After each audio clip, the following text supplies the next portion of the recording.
forgotten I'm your mother? We don't need you anymore, old woman. We have all your money already. Those were the last words I heard before the door slammed in my face, leaving me standing in the rain with nothing but a suitcase. My children thought they'd won. They thought by stripping me of my home and fortune, they had ended me. But what they didn't realize was that they'd revealed their true characters to everyone who mattered. The community I had spent decades serving, supporting, and building relationships with could now see exactly what kind of people they had become. And it wasn't pretty. Meanwhile, I was trying to survive. Marcus and his wife Lillian insisted I stay with them as long as I needed. Their kindness was steady, but I didn't want to impose forever. I began looking for a modest apartment, something small where I could figure out my next chapter. That's when the phone rang. It was Raymond Carter, a man I hadn't spoken to in years. He'd heard whispers about my legal troubles through business channels. "Mrs. Johnson," he said, his voice unsteady, "I owe everything I have to your belief in me 15 years ago. Not just the money you invested, but the way you saw potential in me when no one else would. You changed my life." I told him about my situation, about how my own children had betrayed me and stolen the house Richard and I built together. There was a long silence. Then he said words that nearly made me drop the phone. "Mrs. Johnson, your investment in my company is now worth about $15 million. But more than that, if you need anything at all, you just have to ask." 15 million. I had forgotten that investment even existed. It wasn't enough to match the fortune my children had stolen, but it was more than enough to ensure I wouldn't be dependent on anyone else's charity. Still, I didn't touch it. Something inside me said to wait, to let my children dig their holes deeper before I showed the cards I was still holding. That instinct proved right, because 4 weeks into my exile, Marcus came home with news that made my stomach twist. He sat at the kitchen table, his face grim. "Clara, you need to hear this," he said. "Daniel's investment scheme overseas. It was completely fraudulent. The whole project was fake. He's lost everything. $15 million, gone." Despite everything Daniel had done to me, my chest tightened. "How's he taking it?" I asked quietly. "Not well," Marcus said. "My lawyer friend says Patricia is furious. She's talking about leaving him, saying she never agreed to such reckless deals. She's already moved back to her mother's house with the kids." So Daniel had lost not just his money, but also his wife and children. The greed that had driven him to betray his own mother had cost him the family he built for himself. After Daniel's mess hit the ground, Sophia was next. She never called to ask how I was. She was calling to announce herself. Studio time, stylists, showcases, press dinners. She rattled off plans like a metronome. Money makes noise when it moves fast, and hers was thundering. She rented venues before she had an audience, booked bands before she had a set, paid photographers before she had a single. The photos were gorgeous, high slits, glass floors, chandeliers like crowns, but they told the truth. The camera loved her image more than her music. I heard most of it secondhand. A church member saw Sophia exiting a private club at dawn, mascara streaked, laughing too loudly at something that wasn't funny. A caterer I once hired called to say my daughter had promised a charitable donation at a gala and walked out without paying her bill. A young keyboardist from our neighborhood, a kid I used to feed after rehearsal, told me Sophia was late to every session and changed keys on stage as if adrenaline could cover preparation. When I tried to reach her, she answered on speaker, voices and glass clinks in the background. "Mom, I can't talk. This is a real room. Publicists, the whole table. Big things are moving. Do not disturb me." Then the line went dead. Her fiancé tried, for a while. He came to the first wave of parties, stood behind her during interviews, pulled her coat over her shoulders when she forgot the weather. But new circles test old promises. Photos surfaced. Him whispering to a woman at a rooftop event, his hand around a waist that wasn't my daughter's. I didn't send the pictures to Sophia. I knew the world would do it for me. It did. And when she called, it wasn't to ask my counsel. It was to scream. "He says it's nothing," she sobbed, breath short and sharp. "He says it's networking. They all say that, networking." I let her empty herself out. When she was quiet, I said, "Dignity first, then decisions." She hung up. The next week, she doubled down on spectacle. If love betrayed her, Fame would soothe her. She announced a private showcase, which meant rented applause and borrowed attention. I watched from the back because I knew if she saw me, she'd change her performance to fit my face, and this needed to be her truth, not mine. The room was beautiful. Ice blue lighting, florals veiling the cables, a bar set like a still life. She took the stage breathtaking and brittle.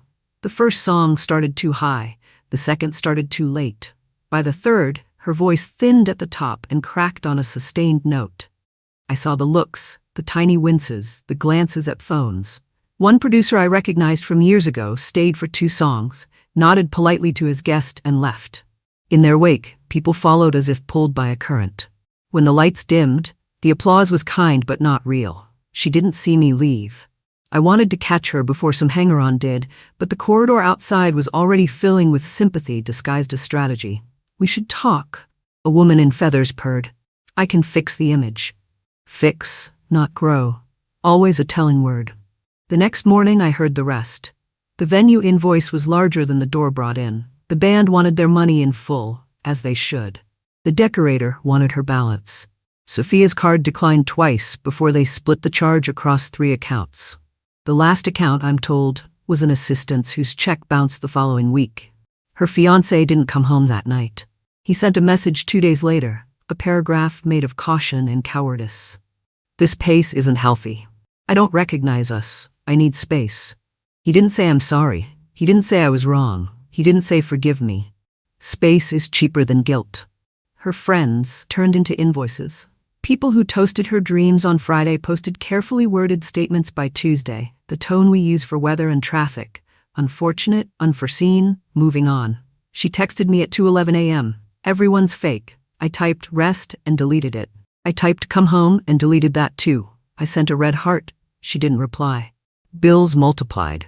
The landlord served notice. One of her stylists went live on social media implying Sophia still owed for gowns, implying worse. That's the thing about high society. When you stop paying, the curtain drops and the orchestra keeps playing without you. If Daniel's undoing was arrogance and Sophia's was vanity, then Eric's downfall was weakness, and Tanya knew exactly how to exploit it. My youngest boy, the one who used to follow me around the kitchen with sticky fingers and a grin that could melt away my anger, had always wanted to be liked. He hated conflict, hated being the odd one out. That soft heart was a gift when he was a child, but in the wrong hands, it became a weapon pointed at him. From the moment Tanya stepped into his life, I could see it. She wasn't shy about her hunger for the spotlight. She strutted into family dinners in dresses too loud for the occasion, dripping in jewelry Eric couldn't possibly afford on his own, and looked around the table as if we were her audience. I watched the way Eric bent toward her every whim. She would place her hand lightly on his knee, and his spine would straighten. She whispered, and he obeyed. It started small. Nights out in clubs that charged more for a bottle of champagne than I used to spend feeding all 3 of my children for a month. Vacations to Dubai, Paris, and back again, where every photo Tanya posted was tagged with luxury brands, as if her life were an advertisement. Eric worked hard to fund the illusion at first, but soon, work became schemes. Tanya convinced him that they were building something bigger than themselves, a lifestyle empire, she called it. To the community, it looked like they were on top of the world. Then came the cars. Tanya said they needed a fleet, sleek imports lined up in their driveway, engines humming like lions caged in suburbia.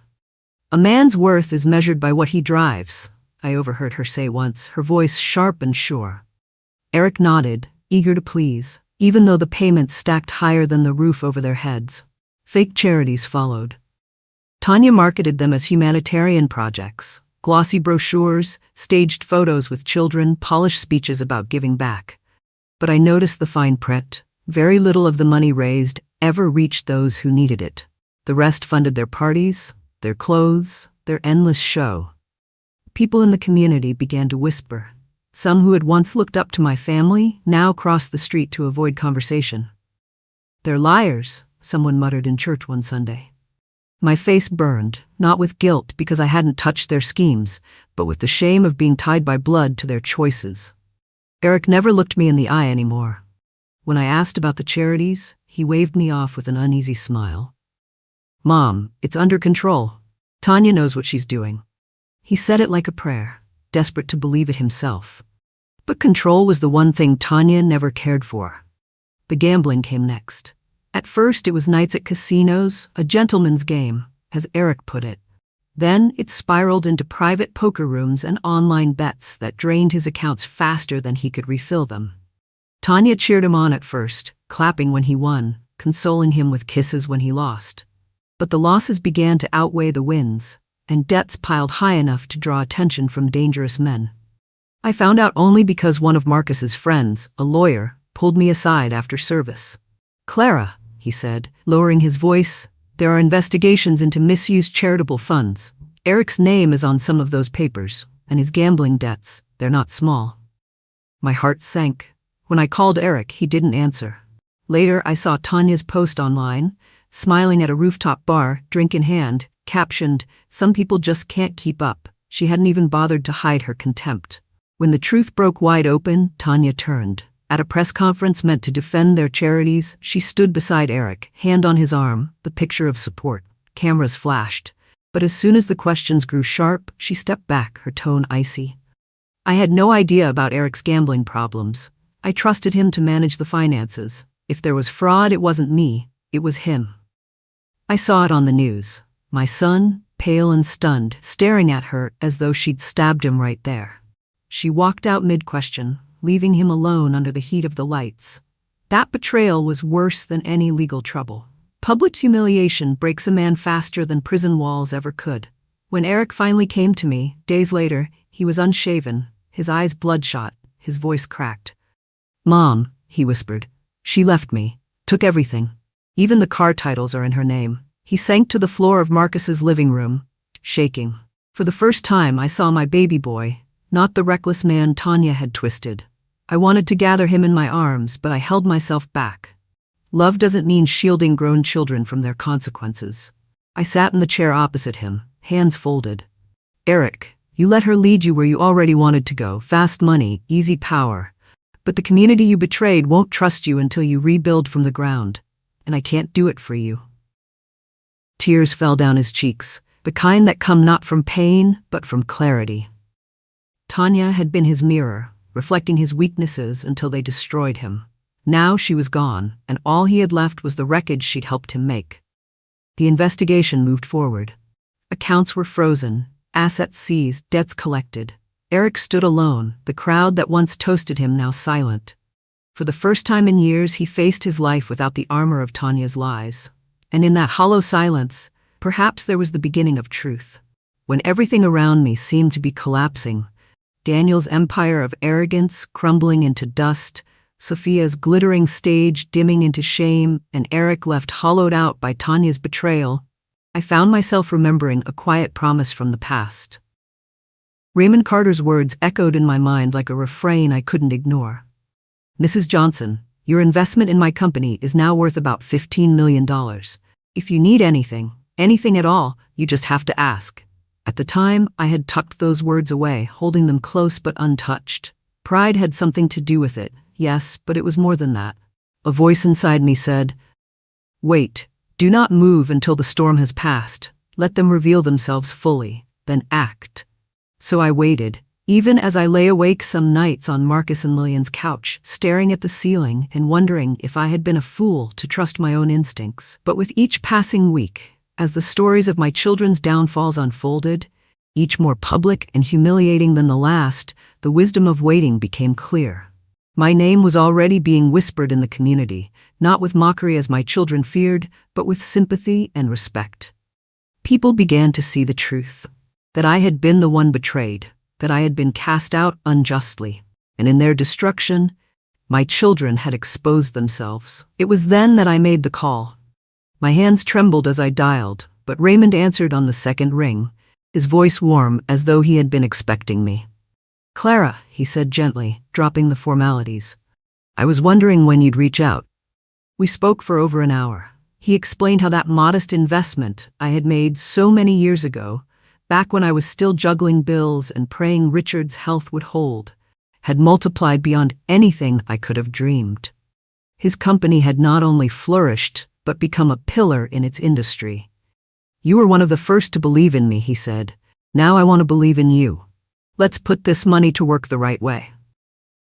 That night, I sat at the kitchen table with Marcus and Lillian, the figures sprawled out before me, the numbers so large they barely felt real. $15 million. My children had stolen far more than that from me. But this money wasn't tainted by their hands. This was mine, earned by faith, patience, and the wisdom to plant a seed when others saw barren soil. The idea struck me like lightning. I wasn't going to use this money to live in luxury. I wasn't going to buy a mansion just to prove I could. No, I would do what my children never understood. Build something bigger than myself. Something that could not be stolen. Something that would carry my name, not as a victim of betrayal, but as a woman of strength and purpose. And so, the Clara Johnson Foundation was born. We launched with a bold initiative, $10 million dedicated to scholarships for underprivileged youth, mentorship programs to guide young people into stable futures, and small business grants for entrepreneurs who only needed someone to believe in them, just as I had once believed in Raymond. Strategic partnerships poured in almost immediately. Banks, schools, and business leaders wanted to be part of it.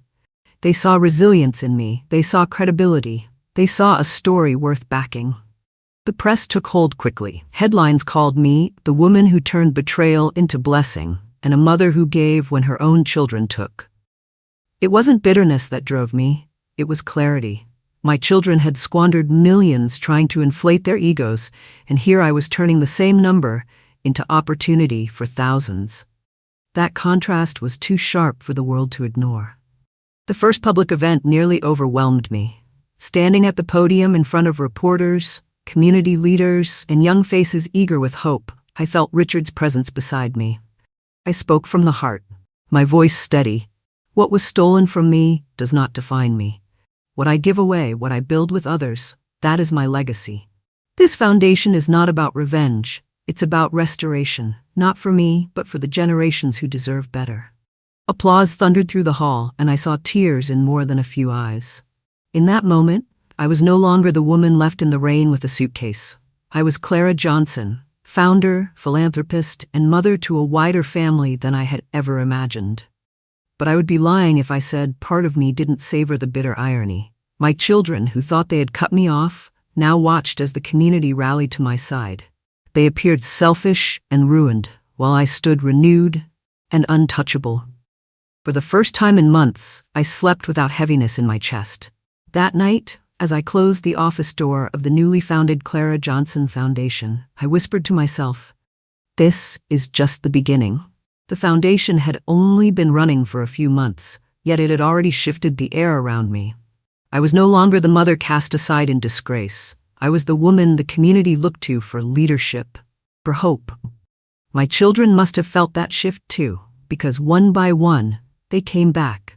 Each of them carrying their own mix of desperation, shame, and calculation. Sophia was the first to appear. She showed up unannounced at my modest apartment, eyes rimmed red, clutching a designer handbag she could no longer afford.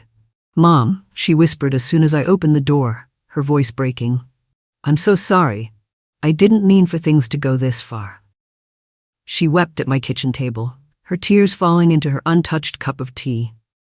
She spoke of how the parties had turned against her, how the glamorous friends who once called her the star of their circle had vanished when the money dried up. Her fiancé had humiliated her with his betrayal, parading around town with another woman while she was left scrambling to pay her bills. "You're all I have left," she sobbed, reaching for my hand. "Please forgive me. Help me get back on my feet." I looked at my daughter, my beautiful broken girl, and for a moment my heart wanted to fold. But I could see it in her eyes. The tears were real, but beneath them was the same hunger for shortcuts, the same belief that words and pity could replace accountability.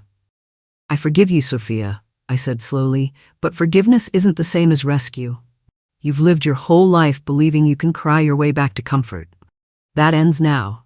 If you want redemption, prove it, not with tears, but with action." Her face hardened, the sobs slowing. She realized she wouldn't find the easy sympathy she came for. She left soon after, her footsteps sharp against the hallway floor.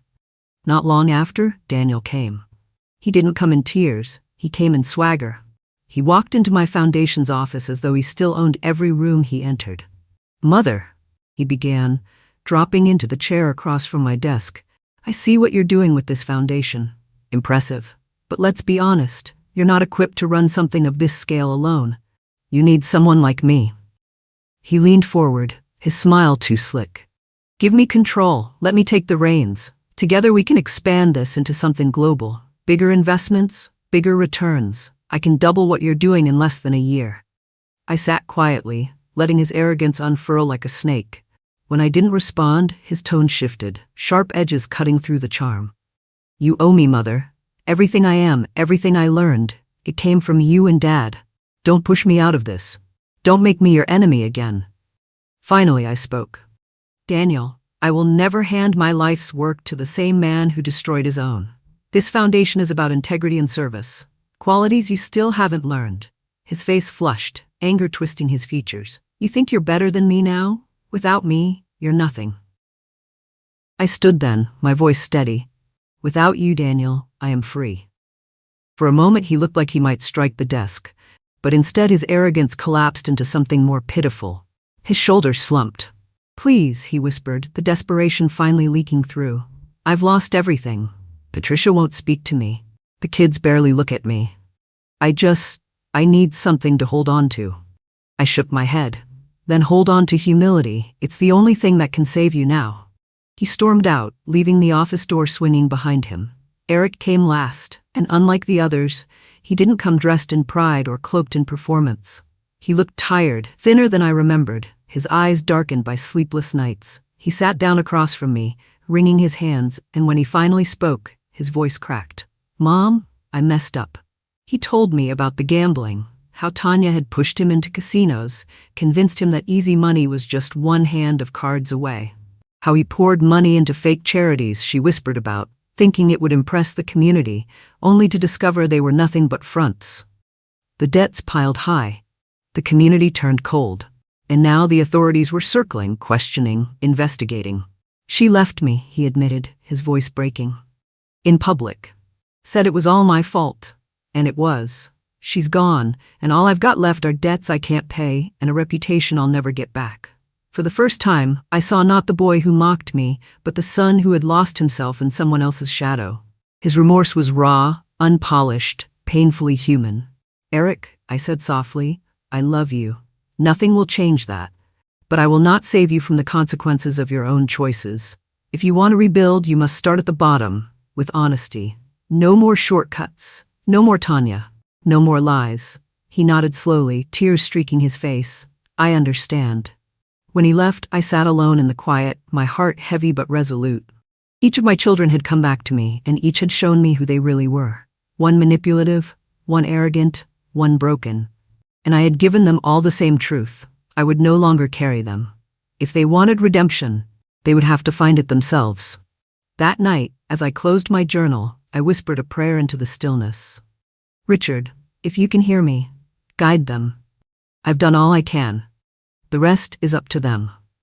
The day came when I gathered my children together one last time. Not in the mansion they had stolen from me, but in the meeting room of my foundation. The walls were lined with photos of smiling children receiving scholarships, small business owners cutting ribbons on their shops, and families walking into the shelter we had recently opened. My legacy lived here now, and they had no power to touch it. They sat across from me, Daniel, eyes sunken with stress, Sophia, her once perfect posture bent beneath humiliation. Eric, the quietest of all, carrying shame like a weight he could barely lift. "I've listened to your apologies," I began, my voice steady, "and I've seen your desperation. But I can't hand you money or power as if nothing has happened. You betrayed me, your father's legacy, and yourselves. If you want a place in my life again, you will have to earn it." Their gazes flickered toward one another, unease rippling between them. For once, none of them spoke first. "I'm giving you 6 months," I said firmly. 6 months to rebuild your lives honestly. No shortcuts, no handouts, no scheming. You will work, you will struggle, and you will learn humility. If you can show me that you've changed, we'll talk again.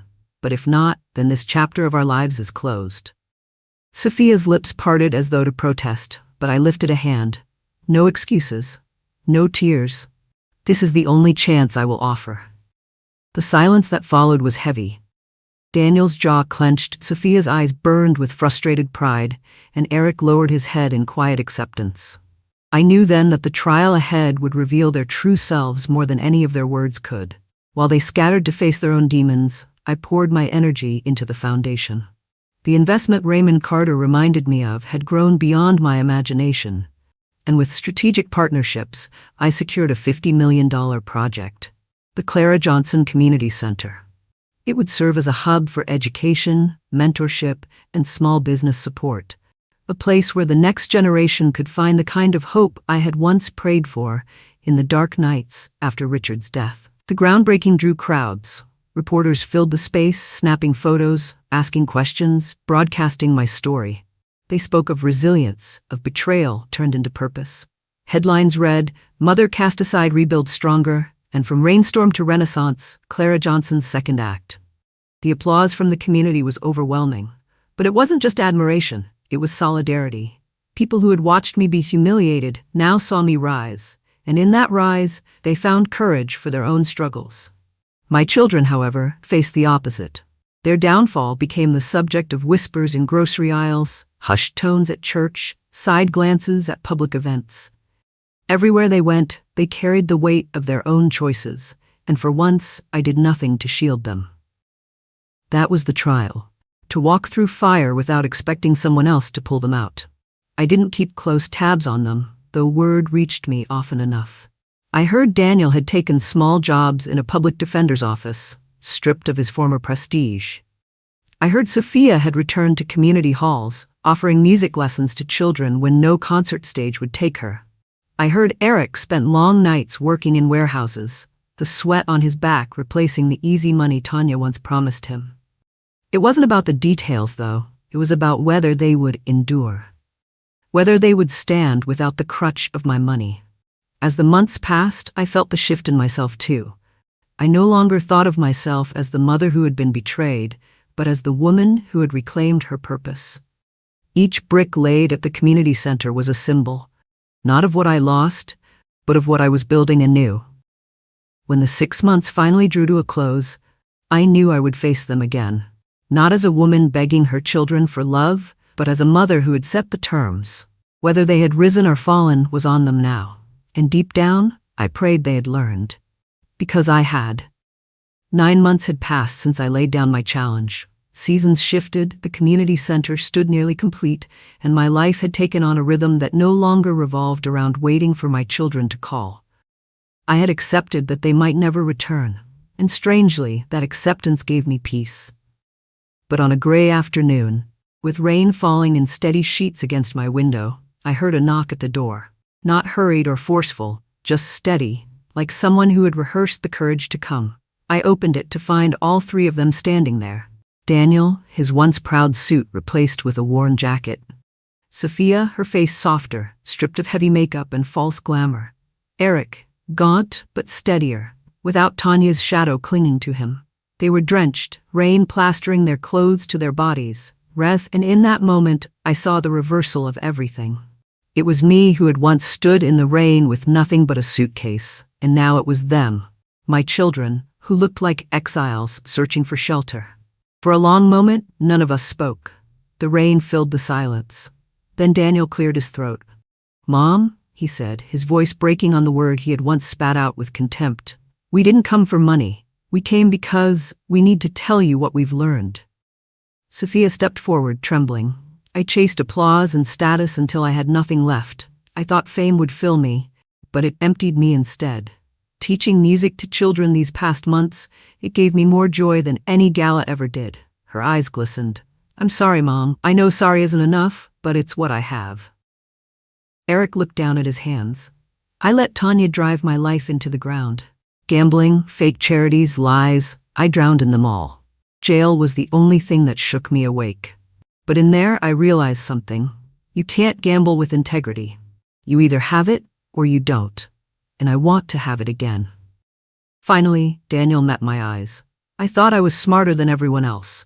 Losing everything showed me I wasn't even smart enough to protect my own family. Patricia took the kids and almost left for good.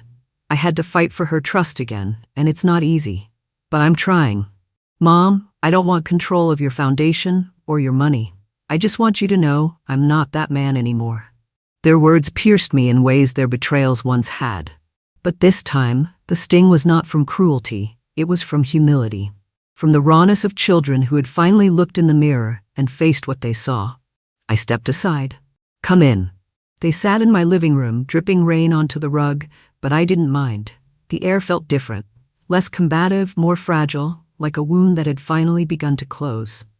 I will always love you, I said slowly, but love without boundaries is not love, it's weakness. That's what I learned from all this. So here's where we stand. My estate when I'm gone will go mostly to the Clara Johnson Foundation.